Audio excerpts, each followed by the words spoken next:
BJP में आया बड़ा बवंडर।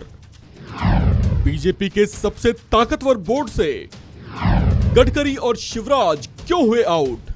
बीजेपी में एक ऐसा जलजला आया है जिसने पार्टी के कई बड़े दिग्गज चेहरों के सियासी दबदबे को झकझोर दिया है।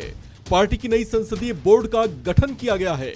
ये बीजेपी का वो सबसे ताकतवर बोर्ड है जिसमें पार्टी के सबसे वरिष्ठ, अनुभवशील और दिग्गज चेहरों को जगह दी गई है। लेकिन बीजेपी संसदीय बोर्ड की जो नई सूची जारी हुई है उसमें से नितिन गडकरी और शिवराज सिंह चौहान जैसे चेहरों को बाहर का रास्ता दिखा दिया गया है। इतना ही नहीं, शिवराज और नितिन गडकरी को बीजेपी की चुनाव समिति से भी बाहर कर दिया गया है। राजनीतिक पंडितों का कहना है कि ये बात केंद्रीय मंत्री नितिन गडकरी के लिए किसी डबल शॉक से कम नहीं है। अब ऐसा किया क्यों गया है, इसके पीछे की वजहें टटोलने की कोशिशें की जा रही हैं। हालांकि इस फेरबदल के साथ बीजेपी की नई संसदीय बोर्ड में कर्नाटक के कद्दावर नेता और पूर्व सीएम येदियुरप्पा को भी शामिल किया गया है। इस बोर्ड में बीएस येदियुरप्पा के साथ साथ के लक्ष्मण, सत्यनारायण जटिया, सर्बानंद सोनोवाल, बीएस संतोष, सुधा यादव और इकबाल सिंह लालपुरा को भी शामिल किया गया है।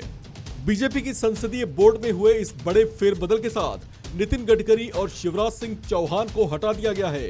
येदियुरप्पा को संसदीय बोर्ड में लाने के पीछे बीजेपी की बड़ी रणनीति दिख रही है।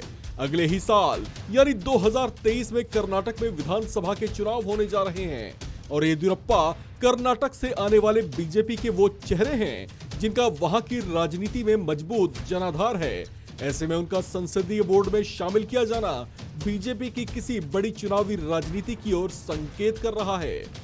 इस फेरबदल के साथ अब बीजेपी की संसदीय बोर्ड में पार्टी के राष्ट्रीय अध्यक्ष जेपी नड्डा के साथ साथ नरेंद्र मोदी, राजनाथ सिंह, अमित शाह, बीएस येदियुरप्पा, सर्बानंद सोनोवाल, के लक्ष्मण, इकबाल सिंह लालपुरा, सुधा यादव, सत्यनारायण जटिया और सचिव के तौर पर बीएल संतोष के नाम शामिल हैं। वहीं एक दूसरी सूची जो जारी हुई है वो बीजेपी की केंद्रीय चुनाव समिति से जुड़ी है। इससे भी शिवराज सिंह चौहान, नितिन गडकरी और शहनवाज हुसैन की छुट्टी कर दी गई है। इस समिति के अध्यक्ष जेपी नड्डा होंगे। इस समिति में महाराष्ट्र के डिप्टी सीएम देवेंद्र फडणवीस को भी जगह दी गई है। बीजेपी की केंद्रीय चुनाव समिति में अध्यक्ष के तौर पर जेपी नड्डा के अलावा नरेंद्र मोदी, राजनाथ सिंह, अमित शाह, बीएस येदियुरप्पा, सर्बानंद सोनोवाल, के लक्ष्मण, इकबाल सिंह लालपुरा, सुधा यादव, सत्यनारायण जटिया, भूपेंद्र यादव, देवेंद्र फडणवीस, ओम माथुर, बीएल संतोष और वंथी श्रीनिवास को जगह दी गई है। इस खबर में फिलहाल इतना ही। बाकी अपडेट्स के लिए बने रहिए वन इंडिया हिंदी के साथ।